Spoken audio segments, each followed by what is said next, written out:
नमस्कार, स्वागत है आपका टीवी 24 नेटवर्क में और मैं हूं अजय सिन्हा। पश्चिम बंगाल में आज पहले चरण का मतदान हो रहा है और सवाल ये खड़े हो रहे हैं कि आखिर पहला चरण किसके पक्ष में जाता हुआ नजर आ रहा है, किसकी सरकार बनेगी। तो पश्चिम बंगाल में बीजेपी की सरकार बन रही है।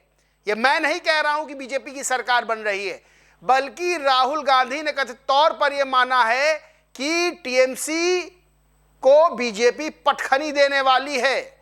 राहुल गांधी ने वीडियो जारी किया है और वीडियो जारी कर क्या कहा वो मैं आपको बताता हूं। लेकिन पश्चिम बंगाल में जिस तरह से वोटिंग हो रही है और जिस तरह से महिलाएं उत्साहित हैं वोट करने को, वो बता रहा है कि पश्चिम बंगाल में बड़ा चेंज होने वाला है।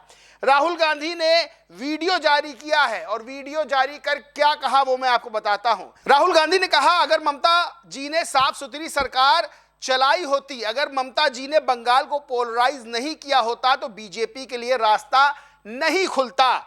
साफ तौर पर राहुल गांधी मान रहे हैं कि बीजेपी के लिए पश्चिम बंगाल में रास्ता खुल गया है, क्योंकि ममता बनर्जी ने जिस तरह से सरकार चलाई है, जिस तरह से बंगाल को पोलराइज किया है, अब वहां के वोटर्स ममता बनर्जी से नाराज हैं और परिवर्तन के लिए तैयार हैं और बीजेपी के लिए रास्ता खुल गया। ये बात राहुल गांधी ने मानी है। सोचिए, जब आपका प्रतिद्वंदी ये बात मान ले कि आप जीत रहे हैं, तब फिर जीत सुनिश्चित हो जाती है। और राहुल गांधी पहली बार ये कहते हुए नजर आए हैं कि बीजेपी के लिए रास्ता खुल गया है।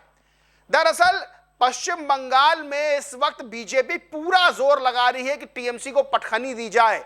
पिछली बार जब चुनाव हुए तो 77 सीटें भारतीय जनता पार्टी को आई थी। 2021 में जो चुनाव हुए थे उसमें 77 सीटें भारतीय जनता पार्टी को मिली थी और 38% के लगभग वोट भारतीय जनता पार्टी खाते में गया था। 48% के लगभग ममता बनर्जी खाते में गया था। लेकिन बड़ी बात क्या है कि 2016 में जब पश्चिम बंगाल में चुनाव हुआ था, तब बीजेपी को सिर्फ 2 सीटें मिली थी और 2 से 77 की छलांग 2021 में भारतीय जनता पार्टी ने लगाई थी। अब यह दावा किया जा रहा है कि पश्चिम बंगाल में पूर्ण बहुमत की सरकार बनने वाली है भारतीय जनता पार्टी की। अमित शाह ने सीधे तौर पर दावा किया है, कहा है हम 2 से 77 पर पहुंचे थे और 77 से पूर्ण बहुमत की तरफ बढ़ेंगे। इस बार भाजपा पश्चिम बंगाल में पूर्ण बहुमत की सरकार बनाने जा रही है। अगर दीदी के गुंडे निकले तो उन्हें चुनाव के दिन जनता के रोष का सामना करना होगा। दरअसल आरोप लग रहे टीएमसी पर, टीएमसी की सरकार पर, टीएमसी के कार्यकर्ताओं पर, पदाधिकारियों पर, नेताओं पर, ममता बनर्जी पर, कि वोटर्स को डराया धमकाया जा रहा है, वोटर्स को निकलने नहीं दिया जा रहा है। ये आरोप लग रहे हैं। इसके चलते जो केंद्रीय सुरक्षा बल है उन्होंने अपने हाथ में मोर्चा ले लिया है और सीधे तौर पर जनता से कहा है कि वो बिना डरे वोट करें, जिसको वोट करना हो करें, लेकिन बिना डरे वोट करें और हर कोई अपना वोट जाकर दे। इस वक्त बड़ी संख्या में वोटिंग हो रही है, महिलाओं की बड़ी भागीदारी, और महिलाओं की भागीदारी सीधे तौर पर यह बताती है कि बड़ा परिवर्तन पश्चिम बंगाल में हो सकता है, सत्ता परिवर्तन हो सकता है। बिहार में सरकार बड़े बहुमत की एनडीए को महिलाओं ने सौंपी है। वहीं आपको बताएं कि फर्स्ट फेज की 152 सीटों पर, यानी पहले चरण में 152 सीटों पर मतदान हो रहा है।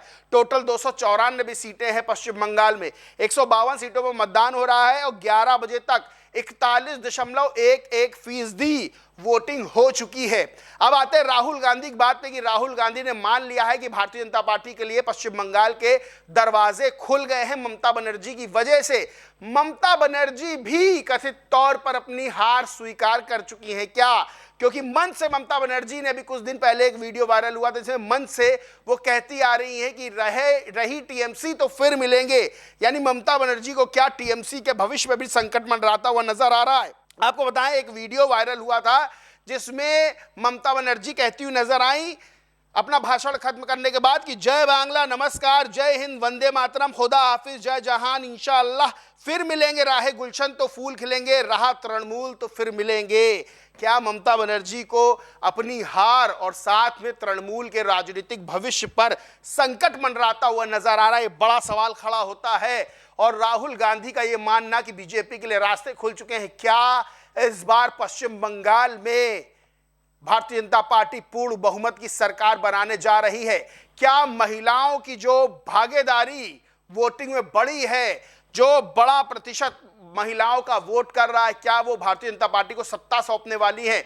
और सबसे बड़ी बात कि ये माना जा रहा है कि जो हिंदू महिलाएं हैं वो पश्चिम बंगाल में 2026 के विधानसभा चुनाव में गेम चेंजर साबित हो सकती हैं और वो रिजल्ट दे सकती हैं जो बीजेपी को इतना मजबूत कर सकता है कि ममता बनर्जी के राजनीतिक किले में बड़ी सेंध लगाए, पश्चिम बंगाल की सत्ता को परिवर्तित कर दे। इस पूरे मामले पर आप क्या सोचते मानते कमेंट करके जरूर बताएं। वीडियो अच्छा लगा तो लाइक करें, शेयर करें और चैनल को सब्सक्राइब नहीं किया तो सब्सक्राइब करके बेल आइकन जरूर दबा लें। धन्यवाद।